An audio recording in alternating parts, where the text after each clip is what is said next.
Setembro Cultural.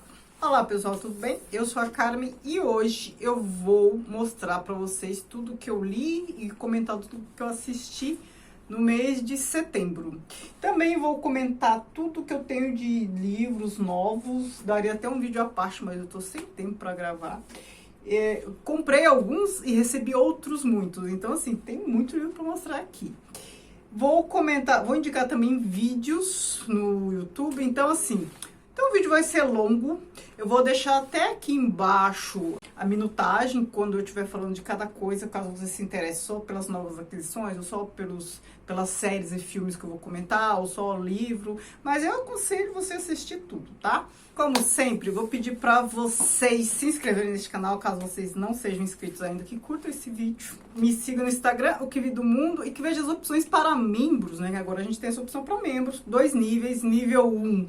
Vai ter conteúdo exclusivo também, vai ter, não, já tá tendo, já publiquei um, só que não toda semana, talvez de 15 dias, e nível 2, ter acesso a tudo, conteúdo exclusivo, vai ser o nível master, né, então tem regalias. E o conteúdo para membros é sobre o quê? Sobre teoria literária, aspectos culturais de modo geral, para vocês terem ideia, a gente viu, né, comentei capítulo por capítulo, fiz um vídeo por semana, sobre a morfologia do conto do próprio. Agora, a gente tá vendo, começou a ver este aqui, História Social da Arte e da Literatura do House. Isso aqui vai render muitos vídeos que eu vou intercalar com outros, porque eu não vou dar conta de ler o suficiente para publicar toda semana, né, nesse ritmo tão acelerado, mas a gente já começou aqui, História Social da Arte e da Literatura, desde a pré-história até a era do cinema, então assim, década de 30. Agora vamos lá, começar com o que eu li. Duas da Eliane. Aqui é a história de uma mãe e de uma filha que tem uma relação de amor e ódio. A filha já está adulta, a mãe já está bem velha e a mãe está doente. E a gente tem uma história de ficção dentro da ficção. Então assim, a filha, ela está escrevendo a história. Então a gente tem a história narrada pela filha, que vai ser uma narração em terceira pessoa. Então perceba que a gente tem uma ficção narrada em terceira pessoa, a gente tem o foco narrativo da filha, a perspectiva dela sobre o relacionamento dela com a mãe, e depois lá, em determinado momento, a gente tem também o foco narrativo da mãe. A mãe, tipo, sequestra lá, o caderno começa a escrever, a gente começa a entender o ponto de vista da mãe, do relacionamento e tal, a gente começa a entender melhor essa relação visceral, né? Relação visceral mesmo. E a gente tem essa relação, é tão central na vida da filha, que mesmo o fato de ter essa relação complicada, né, muitas vezes de ódio mesmo, é uma relação que a estrutura e desestrutura ao mesmo tempo. Então, assim, esse tema não é um tema recente, não é novidade na literatura e tal, mas nunca é banal. Porque relacionamento entre pessoas, não importa de que natureza, relacionamento entre pessoas nunca é banal. Um relacionamento complexo como esse, menos ainda. Então, é muito bem escrito, eu gostei desses vários focos narrativos. A outra obra que eu li aqui foi A Sociedade do Cansaço, do Byung-Chul Han, aquele filósofo sul-coreano que eu mencionei não faz muito tempo, numa das leituras do mês. Eu li Topologia da Violência, um livro que eu falei que gostaria de fazer resenha, mas eu achei complicado porque o autor sentencia, declara muita coisa, não desenvolve. Então isso faz com que, não que seja difícil de entender, a gente até entende, mas ele não deveria mudar de assunto com tanta agilidade, assim. Então se torna complexo ler por conta do método, não por conta do conteúdo, hein? Ele é muito denso, então assim, ele escreve pouco, escreve coisas muito relevantes que, no meu entendimento, deveriam ser mais desenvolvidas, mas não são. E aí você fica com aquele gostinho de quero mais, você se sente assim, um pouco frustrado. Você que eu falo sou eu, né? Vocês sempre sabem que sou eu. Gera uma frustração pelo não desenvolvimento. Então, o mesmo acontece aqui com a Sociedade do Cansaço. Mas sobre a Sociedade do Cansaço eu ainda fiz vídeo. Não explorei tudo de importante que ele fala, mas eu explorei os aspectos que eu achei mais relevantes. Não explorei tudo por quê? embora seja um livro muito curtinho também. Explorei tudo por conta dessa dificuldade que eu já adiantei a vocês desde quando eu li a outra obra. Ele é difícil, eu acho, mas eu não vou falar muito disso porque eu fiz um vídeo à parte, e este vídeo aqui vai ser longo, de modo que eu não vou detalhar esta história, de modo que eu não vou detalhar Sociedade do Cansaço aqui. Eu só vou adiantar que ele trata de aspectos da nossa sociedade contemporânea, que a gente não vive mais numa sociedade da vigilância como aquela de Foucault, do século XX. Agora a gente vive nessa sociedade do cansaço, e esse cansaço é pautado por uma autocobrança, por desempenho, né? Uma cobrança interna, a gente se autoexplora. Mais detalhes no vídeo à parte. Li Becos da Memória, da Conceição Evaristo. Esse foi um dos livros que eu ganhei, mas não neste mês, eu ganhei um tempo atrás, pela mesma pessoa que me enviou um monte dessa vez, que eu vou mostrar também. Adorei ler essa história, bem característica da Conceição Evaristo, me fez lembrar Olhos d'Água, com a diferença que agora, esses Becos da Memória, é uma favela que vai ser desativada. Não desativada, não é esse o termo, porque quando é desativado pode ser por muitas razões. É uma favela que vai ser destruída porque vai haver a construção de uma fábrica, de uma empresa, enfim. Os donos do capital, os donos do sistema, os burgueses mesmo, bem assim numa linguagem marxista, né? Os donos do capital, donos dos meios de produção, vão desalojar ali vão destruir, né? A comunidade, a favela para uma construção de interesse deles. Das várias pessoas que moram naquela região, naquela favela, naquela comunidade. E aí a gente acaba se aproximando da história de cada um deles, negros, sempre, né? Conceição Evaristo sempre tratando desses desvalidos. Então, a empregada doméstica, família, são núcleos familiares. Todos se conhecem, a união ali deles. Então, eles, claro, receberam indenização, a empresa, né? Mas, assim, não importa. Não sei nem qual é o valor, não sei se o valor é suficiente para eles comprarem um barraco em outro lugar, mas o que está em jogo aqui não é nem isso, né? Não é questão material. Questão material importa menos, a questão simbólica, eles têm a vida deles ali, as memórias deles estão ali. Muitos já estão desalentados, já estão velhos e não querem mais sair, não querem ficar mudando. Eles não querem mais esse desraizamento, não querem ser como um móvel, né, que se tira daqui e põe ali, porque o interesse empresarial, o interesse do capital se sobrepõe às memórias individuais, aos interesses dessas famílias, à forma de viver, enfim, a história delas. O outro livro que eu li foi O Palácio de Inverno, do John Boyne, que é o mesmo autor de O Menino do Pijama Listrado. Eu gostei. Aqui a gente tem um romance histórico, a história é contada em primeira pessoa esqueci o nome dele, enfim, mas já é um senhor russo que mora na Inglaterra dos anos 80 do século 20. Ele já tá bem velho, com 80 e poucos anos, e ele mora na Inglaterra com a mulher, só que ele é russo. E ele conta sua história e remonta ao começo do século, quando ele vivia na Rússia, ainda nos anos 10, ou seja, antes da Revolução. A gente tem duas linhas temporais que vão desencadear num ponto ali específico, né? Elas avançam de frente para trás, de trás para frente, até que se encadeiam ali no ponto específico. E aqui, por que ele é histórico? Porque este personagem aqui, ele vai conviver no Palácio de Inverno, a moradia da família imperial da Rússia, os Romanov, né? Que foram assassinados lá depois da Revolução Russa. Então, ele conta essa história e a vida dele e da esposa dele depois da Revolução na Inglaterra. E aí ele vai intercalando, né, as linhas temporais. Então, um capítulo de um momento, outro capítulo de outro, e aí aos poucos a gente vai acompanhando o que aconteceu. Agora vamos ver o que eu recebi, né, para continuar ainda em livros. Eu recebi este livro da Nath, a Natasha Henneman, que é uma booktuber que tem canal aqui no YouTube, eu sigo ela, a gente se segue, e a Fabiana Lessa. Então, a Natasha, a Nath, do Redemunhando, e a Fabiana Lessa. Então, elas publicaram este livro aqui, Filósofas, o legado das mulheres na história do pensamento mundial. Tô doida para ler, então obrigada, Natasha.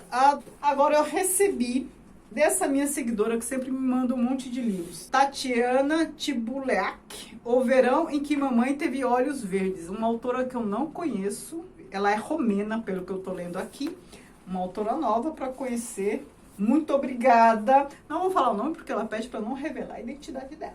Outro que ela me mandou, da Aline Bay, Pequena Coreografia do Adeus. A Aline Bay é a mesma autora de O Peso do Pássaro Morto, que eu li não faz muito tempo, e inclusive fiz resenha. Escritos de Carlos Drummond de Andrade sobre Machado de Assis. Uma coletânea de textos, Amor Nenhum Dispensa uma Gota de Ácido, organização Hélio de Seixas Guimarães. Não conhecia esta obra. O Beijo na Parede, do Jefferson Tenório, ele que ganhou o prêmio Jabuti, né? Ele é o autor de O Avesso da Pele, que eu li, também fiz vídeo aqui. Então, mais um livro dele. Joaquim Manuel de Macedo, Memórias do Sobrinho de Meu Tio. Amos Oz, De Repente nas Profundezas do Bosque. Maria Valéria Rezende, O Voo da Guará Vermelha. Karl Popper, A Lógica da Pesquisa Científica. Agora eu vou mostrar os que eu comprei. Aimé Césaire, Discurso sobre o Colonialismo, que eu já comecei a ler, está interessantíssimo. Ralph Ellison, Homem Invisível. Este livro aqui está naquela relação da revista Bula, por isso que eu comprei, não só por isso, porque eu também me interessei pela história. Aliás, eu comprei mais um aqui daquela relação que eu já vou mostrar. Cormac McCarthy, Meridiano de Sangue, né? Mais um que tá na relação da revista Bula. E comprei um outro do Faulkner, que é Absalom, Absalom. Problemas de Gênero, Feminismo e Subversão da Identidade, da Judith Butler. Comprei este aqui, Realismo Capitalista. É mais fácil imaginar o fim do mundo do que o fim do capitalismo. Mark Fisher. Agora eu vou falar o que eu assisti.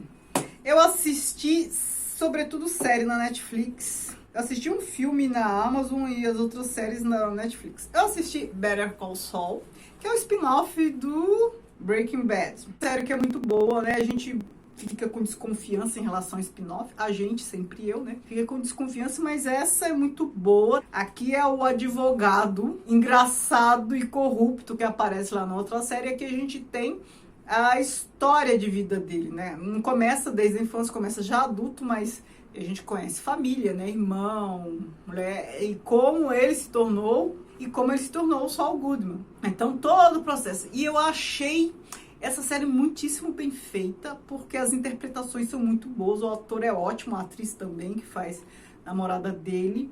E não só, mas os enquadramentos, a parte técnica é muito boa. Coisa linda. E assim, os personagens de Breaking Bad aparecem nessa série sem o suspense, né? Porque aqui a gente já conhece as histórias deles. Sem o suspense que a gente teve lá na outra série. E aí depois desse, tudo que eu vi foram doramas. Por quê? Este mês de setembro foi terrível pra mim. É muito trabalho, muita coisa que eu tive que fazer, muitos eventos. E quando eu tô nesse ritmo frenético, eu quero ver coisa calma. Aí eu fico vendo os doramas sul-coreanos. Eu vi 4 ou 5, não sei. Eu vi Uma Advogada Extraordinária, uma temporada de 16 episódios. Eu gostei bastante desse, porque mostra a advogada no aspecto autista. E ela é um gênio, então assim, a gente vê a potencialidade da pessoa, mas a gente vê a dificuldade também de conviver com uma pessoa do aspecto autista que tem dificuldade para se socializar. Aí, por conta disso, eu também vi Tudo Bem Não Ser Normal, uma temporada de 16 episódios, aqui também sobre autismo. Outra pessoa no espectro autista, mas não é o personagem principal. É o irmão do personagem principal. Aqui a gente tem uma história de uma escritora de história infantil com seus traumas e tal, que conhece esse rapaz que ele é cuidador, trabalha lá no hospital psiquiátrico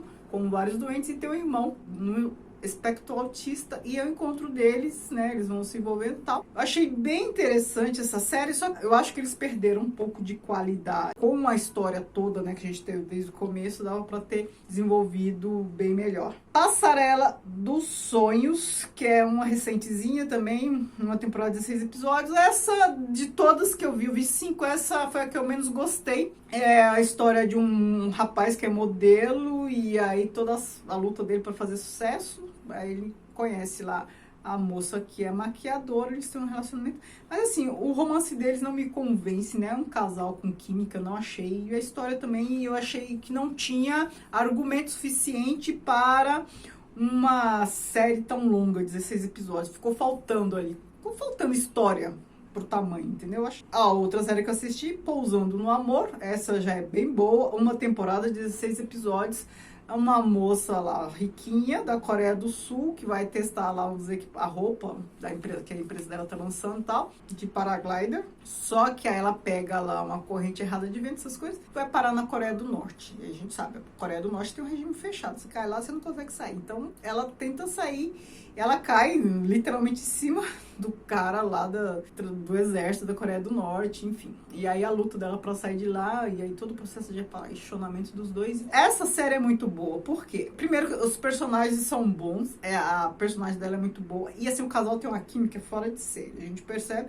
Eu achei a química tão boa que depois eu fui pesquisar sobre eles, descobri que eles depois se casaram e acabaram de ter um filho agora, acho que semana passada, inclusive. Então, é uma história de amor, assim, bem bacana mesmo, tinha química, era real. E a outra que eu assisti foi O Rei de Porcelana. Aqui é uma história épica. A gente tá falando de um tempo ali da monarquia na Coreia e nascem um casal de gêmeos na família real, o que não poderia acontecer. Então, se o príncipe herdeiro não poderia dividir o ventre com outra pessoa, principalmente uma mulher. Foi ordenado que matassem o bebê mulher.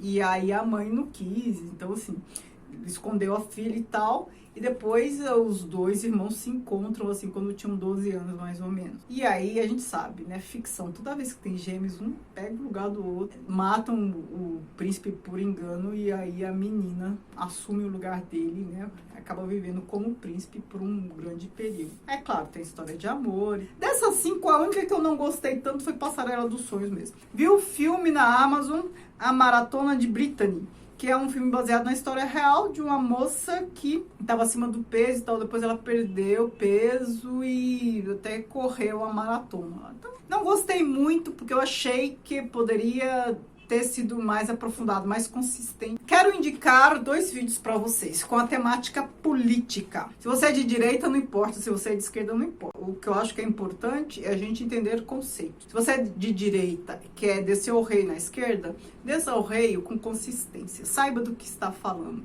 Se você é de esquerda e quer fortalecer suas bases, também é bom aprender. 2 vídeos. Um deles é um debate no canal Inteligência Limitada. O debate tem 5 horas, mas vale a pena, né? Assista aos poucos. Que é um debate entre 2 jovens comunistas professores de história, que é o Ian Neves, tem um canal no YouTube, História Pública, e o Gustavo Gaiofato, que tem um canal também no YouTube, a História Cabeluda. Eles explicam os conceitos do comunismo, explicam Marx, explicam a realidade da Coreia do Norte, explicam um pouco da União Soviética, explicam Cuba, explicam um pouco de tudo, desses países ditos comunistas, os conceitos, né? Mais de 90% das pessoas que falam sobre o comunismo não sabem o que é comunismo. Enfim, eles esclarecem um monte de coisa. Agora, se você não quiser ver este vídeo, que é bem interessante, eles tratam de vários temas, tem uma variedade boa, você pode ver um vídeo no canal do Ian Neves, né, um desses que participou, que é Os Princípios do Comunismo. Lá ele explica os conceitos principais do comunismo e depois dá uma lista de livros, uma referência para você ler, para entender melhor, né, tanto leninismo, marxismo, comunismo, não sei o que, não sei o que. E este vídeo tem 1 hora e pouco, então é bem menos que o outro, mas aí fala só do comunismo, só definições, só, não que seja pouca coisa, né? Vou parar por aqui e peço que vocês me indiquem coisas, né? De tudo que eu mostrei aqui, o que vocês acharam interessante, de livros novos, de livro que eu li, de coisa que eu assisti, enfim. Me indiquem coisas que, se possível, eu vou seguir o conselho, a dica de vocês. Muito obrigada, beijos.